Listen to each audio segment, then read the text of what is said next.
தொடர் கனமழையால் தாமிரபரணி ஆற்றில் ஏற்பட்டுள்ள வெள்ளப்பெருக்கு காரணமாக நெல்லை மாவட்டத்தின் பல பகுதிகள் தண்ணீர் சூழ்ந்து தனித்தீவுகளாக மாறியுள்ளன. சாலைகள் துண்டிக்கப்பட்டு போக்குவரத்து அடியோடு முடங்கியுள்ள நிலையில் பொதுமக்களின் இயல்பு வாழ்க்கை முற்றிலுமாக பாதிக்கப்பட்டுள்ளது. வெள்ளப்பெருக்கால் ஏற்பட்டுள்ள பாதிப்புகள் குறித்து நமது செய்தியாளர் ஆல்வின் வழங்கிய தகவல்களை தற்போது நாம் பார்க்கலாம்.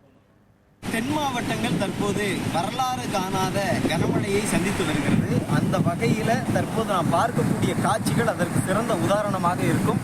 நாம் பார்க்கக்கூடிய காட்சிகள் தென் தமிழகத்தினுடைய வற்றாத ஜீவநதி தாமிரபரணி நதியில் ஏற்பட்டிருக்கக்கூடிய மிகப்பெரிய அளவிலான வெள்ளப்பெருக்கு.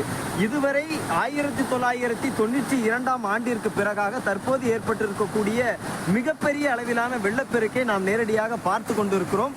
இந்த காட்சிகள் மூலம் நாம் பார்க்கக்கூடியது சேரன் மகாதேவி, திருநெல்வேலி மாவட்டம் சேரன் மகாதேவியினுடைய ரயில்வே மேம்பாலத்திலிருந்து இந்த காட்சிகளை நாம் பதிவு செய்து கொண்டிருக்கிறோம். ஏறத்தாழ 1992 ஆண்டிற்கு பிறகாக தற்போது இந்த அளவிற்கான வெள்ளப்பெருக்கு என்பது ஏற்பட்டிருக்கிறது. மேற்கு தொடர்ச்சி மலைப்பகுதிகளில் பெய்திருக்கக்கூடிய கனமழை, அதை சார்ந்து இருக்கக்கூடிய மற்ற பிற பகுதிகளிலும் சமவெளி பகுதிகளிலும் பெய்திருக்கக்கூடிய மழையினுடைய காரணமாக இந்த அளவிற்கான வெள்ளப்பெருக்கு என்பது தாமிரபரணி நதியில் ஏற்பட்டிருக்கிறது. சுமார் 1.5 லட்சம் கன அடி தண்ணீர் வீதம் இந்த தாமிரபரணி நதியில் செல்வதற்கான வாய்ப்புகள் இருப்பதாகவும் சொல்லப்பட்டிருக்கிறது.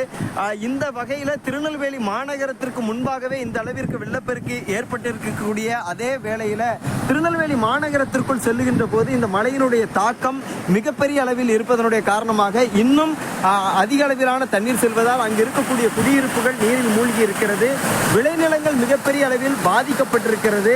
அந்த காட்சிகளை கூட தற்போது நாம் நேரடியாக பார்க்க முடியும். இந்த சேரன் மகாதேவி பகுதியில் இருக்கக்கூடிய விளைநிலங்கள், அதை ஒட்டி இருக்கக்கூடிய குடியிருப்புகள் என அனைத்து கிராமங்களும் தற்போது துண்டிக்கப்பட்டிருக்கிறது. திருநெல்வேலி மாவட்டம் முன் எப்போதும் இல்லாத அளவிற்கான மிகப்பெரிய வெள்ளப்பெருக்கை சந்தித்திருக்கக்கூடிய காட்சிகளை நம்மால் நேரடியாக இங்கு பார்க்க முடிகிறது. இந்த அளவிற்கு தொடர்ந்து மழையினுடைய தாக்கம் இன்னும் இருந்து வருகிறது. இன்னும் இந்த வெள்ளத்தினுடைய அளவு அதிகரிக்க கூடும் என்றும் எதிர்பார்க்கப்படுகிறது. மாவட்டத்தினுடைய பிரதான அணைகள் அதனுடைய முழு கொள்ளளவை எட்ட தொடங்கி இருக்கக்கூடிய நிலையில அதற்கு முன்பதாகவே உபரி நீர் வெளியேற்றம், அதே போன்று சமவெளி பகுதிகளில் இருக்கக்கூடிய வெள்ளம் என்று வரலாறு காணாத அளவிற்கான வெள்ளப்பெருக்கு ஏற்பட்டிருக்கிறது. கடந்த 1871 ஆண்டிற்கு பிறகு திருநெல்வேலி பாளையங்கோட்டையில ஒரே நாளில் அதிக அளவிலான மழை, ஏறத்தாழ ஒரு 150 ஆண்டுகளை தாண்டி இந்த மழையினுடைய தாக்கம் என்பது பதிவாகி இருப்பதை நம்மால் நேரடியாக பார்க்க முடிகிறது. இந்த அளவிற்கு திருநெல்வேலியில் முன் எப்போதும் இல்லாத அளவிற்கு மழையினுடைய தாக்கம் தொடர்ந்து இருந்து கொண்டிருக்கிறது. மழை வெள்ளம் தொடர்ந்து அதிக அளவில் இருக்கிறது. மக்களினுடைய இயல்பு வாழ்க்கை பாதிக்கப்பட்டிருக்கிறது. போக்குவரத்து முடக்கப்பட்டிருக்கிறது. பல்வேறு சாலைகள் துண்டிக்கப்பட்டிருக்கிறது.